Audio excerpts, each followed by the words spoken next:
pagi. Assalamualaikum. Assalamualaikum dan salam sejahtera. Tentang memberi belah, pengalaman berkursi roda memberi belah sangat mencabar dan sangat susah membawa barang dari satu tempat ke satu tempat. Tetapi disebabkan saya sudah biasa melakukan sesuatu dengan berusaha sendiri, maka benda itu menjadi ringan. Walaupun agak sukar lalui jalan-jalan yang berlubang, jalan-jalan yang suram, atau jalan-jalan yang penuh dengan paku-paku dan lele. Bagi saya, pengalaman membeli belah itu berbeza bergantung pada tempat, masa dan situasi. Kadang-kadang saya membeli di satu tempat adalah biasa. Kadang-kadang saya membeli satu tempat yang memerlukan memakan masa yang lama. Contohnya tempat itu jauh ataupun tempat tersebut memerlukan dana yang tinggi untuk keluar mencari sesuatu. Tapi kebanyakan saya menghabiskan masa di sini, di sekitar persekitaran perumahan, untuk membeli sesuatu barang. Sama ada barang itu sederhana ataupun barang itu besar, saya hanya membeli barang yang biasa saja.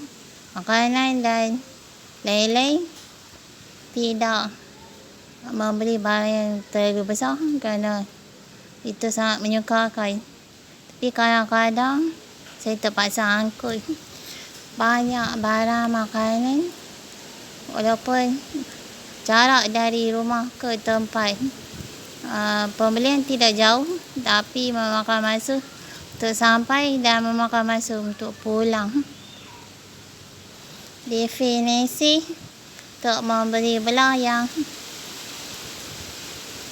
saya fahami, kadang-kadang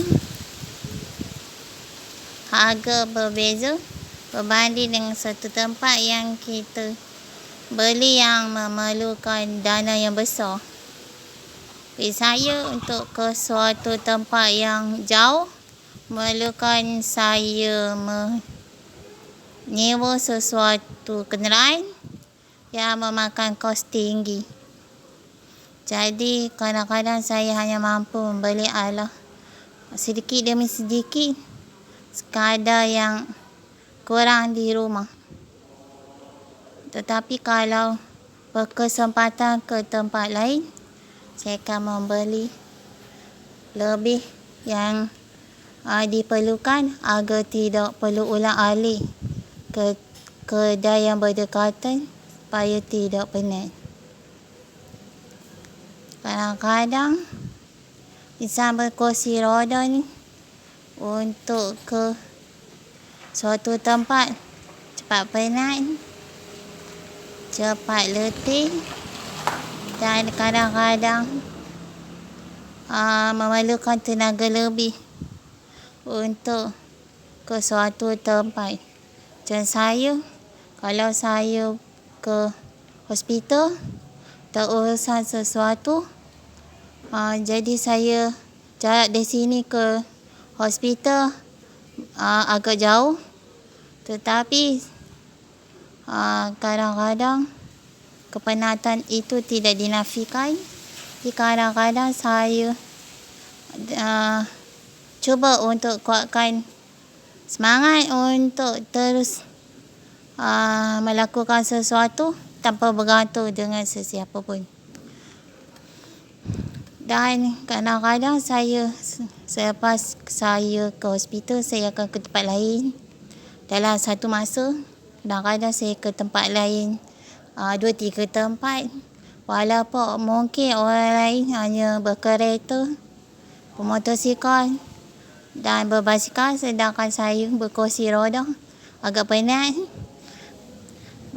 Ditambah jerih-perih matahari, peluh dan penat yang terlalu dalam. Macam insan seperti saya yang majoriti menggunakan kursi roda untuk membeli sesuatu, kadang-kadang berbeza dengan orang yang kebanyakan kat sini tidak ada satu pun berkursi roda. Kebanyakan sihat dan banyakkan menggunakan kereta dan motosikal.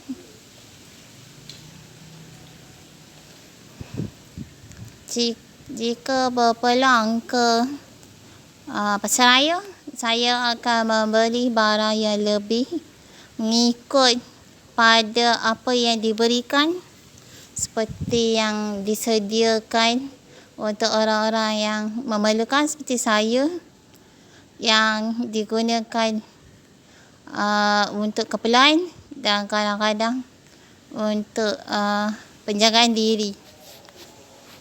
Tapi kadang-kadang kalau di sini saya menggunakan hanya sedikit saja membeli, tidak banyak, kerana kebanyakan saya dah pergi sebelum ni ke pasaraya.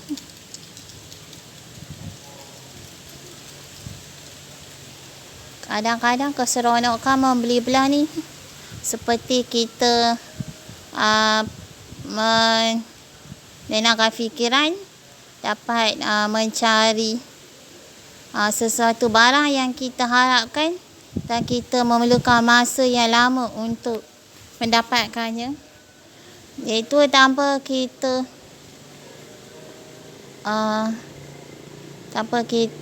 perlu berasa kekurangan, tapi kita anggap apa yang kita lakukan adalah atas kegembiraan kita sendiri. Bagi saya, membeli belah ni bukan seperti setengah yang menghabiskan wang tanpa tujuan.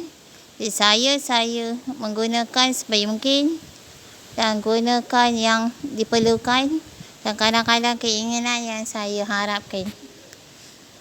Tak semua saya mampu beli, kadang-kadang saya hanya mampu berharap satu hari dapat memilikinya. Dan sekian saja tentang cerita membeli belah. Sekian, terima kasih.